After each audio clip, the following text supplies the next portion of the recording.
विमल आज बहुत परेशान था। उसे समझ में नहीं आ रहा था कि वो इस परिस्थिति से कैसे निपटे। वो अपनी माँ को बहुत चाहता था, किंतु उसकी पत्नी और बच्चे उसकी माँ से बहुत दूर भागते थे, क्योंकि उसकी माँ की एक आंख नहीं थी, साथ ही उसकी कमर भी 90 अंश पर झुकी थी।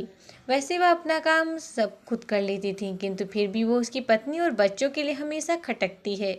दादी, आप ऊपर के कमरे में जाओ, मेरे दोस्त आ रहे हैं, विमल के बेटे अखिल ने बड़े बेरुखी से कहा। पर बेटा, मैं तो यहाँ बहुत दूर बैठी हूँ, विमल की माँ ने बहुत प्यार से कहा। नहीं, आप उनके सामने मत रहो, वो मुझे चिढ़ाते हैं, अखिल ने जोर से डांटते हुए कहा। क्या हुआ अखिल, क्यों चिल्ला रहे हो, विमल की पत्नी कामनी ने किचन से ही आवाज लगाई। देखो ना माँ, ये दादी यहीं ड्राइंग रूम में बैठी और मेरे दोस्त आ रहे हैं, अखिल ने शिकायत भरे लहजे में कहा। माँ जी, आप ऊपर चली जाओ, क्यों हम लोगों को लाजवाती हो, कामिनी ने बेटे का पक्ष लेते हुए कहा। बेचारी सरस्वती चुपचाप उठकर जीने के सहारे ऊपर जाने लगी। कमर झुकी होने के कारण उन्हें ऊपर चढ़ने में बहुत परेशानी हो रही थी, किंतु वो पूरी ताकत से ऊपर के एक अकेले कोने वाले कमरे में जाकर बैठ गई। विमल बाजू के कमरे से सब सुन रहा था। उसे कष्ट हो रहा था कि उसकी माँ को अपमानित होना पड़ रहा है, किंतु वो असहाय था। अगर वो कुछ कहता तो पत्नी और बच्चे उसका विरोध करने लगते। दूसरे उनके तर्क भी सही लगते हैं, क्योंकि वो एक प्रशासनिक अधिकारी था।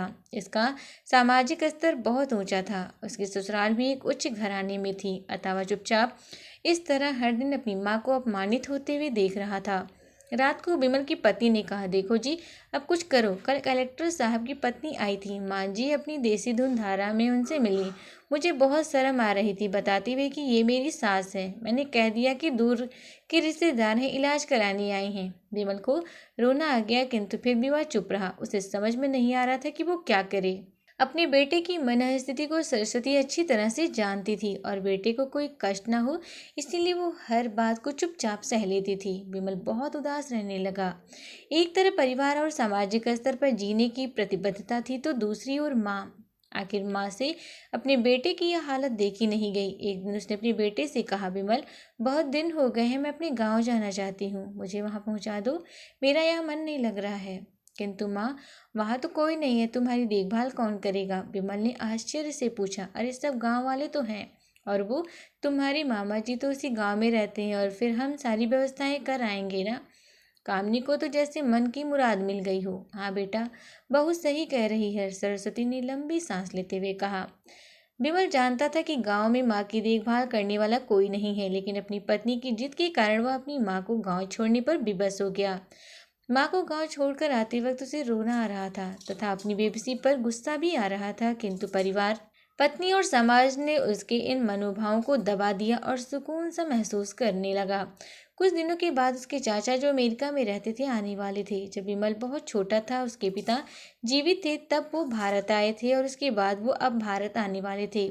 पूरा परिवार, आस पड़ोस बहुत उत्साहित था। अमेरिका से विमल के डॉक्टर चाचा आ रहे थे। डॉक्टर रमेश ने जैसे ही घर में कदम रखा, सबने मिलकर उनका बहुत उत्साह से स्वागत किया।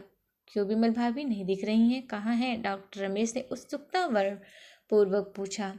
जी वो गांव रहती हैं, उनका यहाँ मन नहीं लग रहा था, कामनी ने सपाट लहजे में उत्तर दिया। डॉक्टर रमेश ने विमल की ओर देखा तो विमल ने अपनी आंखें झुका ली। डॉक्टर रमेश सब समझ गए, बोले, कल हम भाभी से मिलने गांव चलेंगे।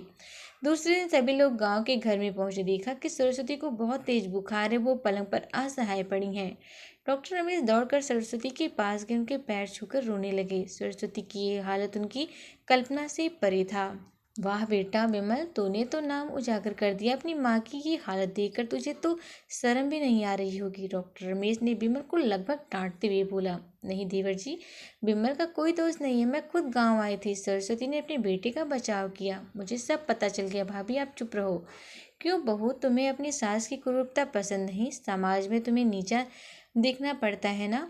डॉक्टर रमेश ने कामनी की ओर से व्यंग से बोला। कामनी निरुत्तर होकर विमल को देखने लगी।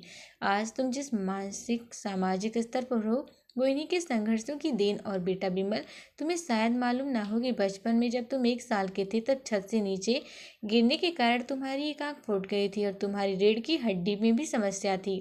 तब तुम्हारी सी क्रूप माँ ने अपनी एक आंख और अपना बोन मेरो तुम्हें देकर इतना सुंदर स्वरूप दिया था।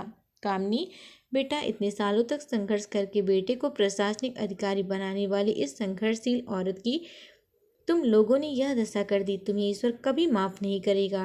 अब भाभी, आप मेरे साथ अमेरिका जाएंगी, जहाँ इन स्वार्थी लोगों के बीच नहीं रहेंगी। डॉक्टर रमेश ने सरस्वती से कहा। विमल को तो काटो तो खून नहीं था। डॉक्टर रमेश जो उसके चाचा थे, उन्होंने जो राज बताया, उसके बाद वो विमल को यही लग रहा था कि उससे ज़्यादा पापी इंसान इस दुनिया में कोई और है ही नहीं। वह दौड़ता गया और माँ सरस्वती के कदमों से लिपट गया। माँ, मेरा अपराध अक्षम्य है। मैं जानबूझकर चुप्पी साधे रहा, आपका अपमान करवाता रहा। अब सिर्फ आप ही उस घर में मेरे साथ रहेंगे और कोई नहीं। विमल ने अग्नि दृष्टि से अपनी पत्नी और बच्चों को देखा। कामनी को भी बहुत पश्चाताप हो रहा था, किंतु उसकी हिम्मत नहीं हो रही थी कि वो सरस्वती से आंखें मिलाए। सरस्वती ने कामनी की मनस्थिति को समझकर उसको पुचकारते हुए अपने पास बुलाया और विमल को डांटते हुए कहा, खबरदार, जो मेरी बहू को मुझसे अलग करने की कोशिश की तो तुझे ही घर से बाहर निकाल दूंगी। कामनी और बच्चों ने सरस्वती के पैर पड़ते हुए अपने व्यवहार पर माफ़ी मांगी और माँ के हृदय ने सबको माफ़ कर दिया। दोस्तों, आपको ये कहानी कैसी लगी कमेंट बॉक्स में ज़रूर बताएं।